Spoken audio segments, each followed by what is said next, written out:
ప్రభుత్వం కావాలని చెప్పేసి వాళ్ళ వాదన ఏంటంటే ఇక్కడ మిస్అప్రాప్రియేషన్ ఫండ్స్ జరిగినాయని చెప్పేసి మాట్లాడుతా ఉన్నారు. ఇక్కడ మిస్అప్రాప్రియేషన్ ఫండ్స్ అనేది ఏం జరగలేదు. ఇక్కడ హెచ్ఎండిఏ అకౌంట్ల నుంచి నేరుగా సీఈఓ ఈ ఫార్మ్ లో ఎవరైతే ఉన్నారో వాళ్ళ అకౌంట్ కు మాత్రం డబ్బులు వెళ్ళినాయి 55 కోట్ల రూపాయలు. నేటి వరకు ఆ డబ్బులు అట్లనే ఉన్నాయి. ప్రభుత్వం వాటిని రికవరీ చేయలేదు. మిస్అప్రాప్రియేషన్ అనే funds without approval of the cabinet అని చెప్పేసి, లేకపోతే ఫైనాన్షియల్ ఇర్రెగ్యులారిటీస్ అని చెప్పేసి, లేకపోతే ఇంకా కొన్ని అంశాల మీద వాళ్ళు మాట్లాడుతూ ఉన్నారు. కానీ ఇది పూర్తిగా పొలిటికల్ వెండెట్టా. కేటీఆర్ ఇందులో లంచం ఇచ్చినోడు గాని లంచం తీసుకున్నాడు గాని లేకపోతే అక్కడ ప్లేస్ ఆఫ్ అఫెన్స్ లో దొరికిన అంశాలు లేవు. ఇది కేవలం ప్రతిపక్ష నాయకుల గొంతుల నొక్కటానికి, కేటీఆర్ గారికి ఉన్నటువంటి గౌరవాన్ని మార్కెట్ లో తక్కువ చేయడానికి ఇవాళ 3 సంవత్సరాలు గడిచిపోతున్నప్పటికీ కూడా ఈ ప్రభుత్వం మరి కొండను దవ్వి ఎలకను పట్టినట్టు ఇవాళ ఛార్జ్షీట్ వేయడానికి ఎన్ని రోజులు పట్టింది? ఛార్జ్షీట్ వేస్తే ఛార్జ్షీట్ ఇవ్వాలి. మీరు ఏమైతే ఎవిడెన్స్ కలెక్ట్ చేశారో అవన్నీ కూడా ఇవ్వాలి. ఇచ్చిన తర్వాత విట్నెస్ లా తీసుకురావాలి. ఇవన్నీ కూడా కావాలనే దఫాలుగా ఈ కేసుని ప్రొలాంగ్ చేస్తూ పబ్లిక్ లో ప్రభుత్వానికి వ్యతిరేకంగా ఎప్పుడైతే ప్రజలలో వస్తుందో ఒక కేసును తీసుకురావాలని చెప్పేసి ఆ రోజు ఫార్ములా ఈ కేసే కాకుండా తర్వాత కాళేశ్వరం దాంట్లో మరి వాళ్ళని తీసుకొచ్చి సుప్రీంకోర్టు జడ్జి కమిషన్ వేశారు.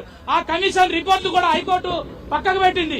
ఈ కేటీఆర్ గారి ఏసీబీ కేసులో కూడా హైకోర్టు ఇంటీరియం డైరెక్షన్ ఇచ్చింది.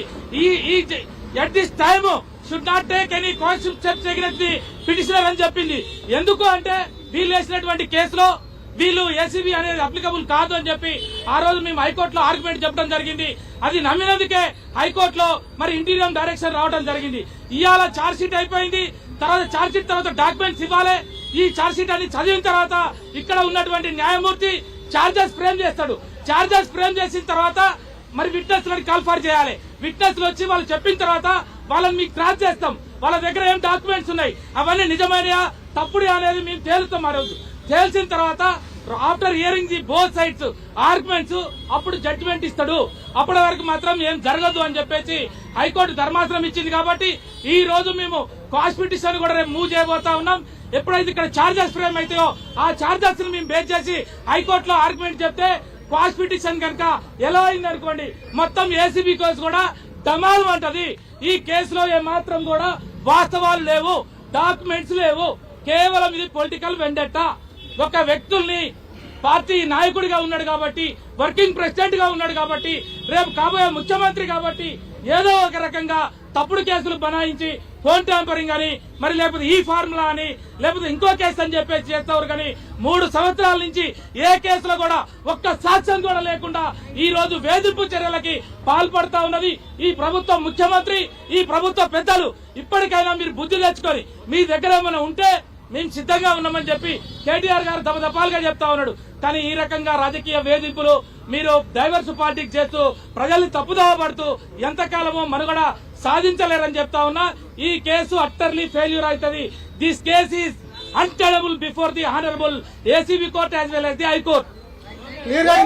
క్లియర్ ఇందులో సెక్షన్ 13, సెక్షన్ 13(1), 13(2) అనేది corruption, prevention of corruption act కు సంబంధించి ఛార్జ్ షీట్ లో నమోదు చేయడం జరిగింది. ఎక్కడ కూడా సెక్షన్ 13(1) అండ్ 13(2) ఎక్కడ కూడా అప్లికేబుల్ అవుతున్నట్టు ఎవిడెన్స్ కావచ్చు, డాక్యుమెంట్స్ కావచ్చు, ఇయర్స్ ఎవిడెన్స్ కావచ్చు, ఈవెన్ ఐ విట్నెస్ ఎవిడెన్స్ కావచ్చు, ఎక్కడ కూడా డాక్యుమెంట్స్ లో ఎవిడెన్స్ అనేది ప్రాపర్ గా కేటీఆర్ గారికి లేదు. దీన్ని సీరియస్ గా మేము లీగల్ టీం అదే సీనియర్ అడ్వకేట్ దీన్ని డిఫెండ్ చేయబోతున్నాం.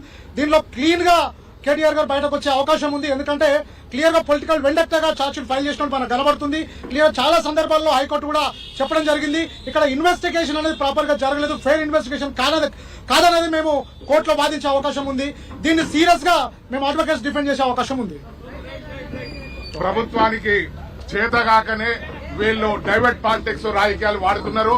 కాబట్టి ఇలా 6 గ్యారంటీలు 420 హామీల మీద ప్రజలు నిలదీస్తున్నారు. కాబట్టి వీళ్లకు ప్రతిపక్ష నాయకుల మీద కేసులు పెట్టాలని ఒక డైవర్ట్ పాలిటిక్స్ కాబట్టి ఈ కేసు నిలవదనే దాని మీదనే ఇలా ప్రూఫ్ అయింది. కాబట్టి వీళ్ళు తప్పుడు ఆరోపణలు, తప్పుడు కేసులు మానాలని డిమాండ్ చేస్తున్నాం.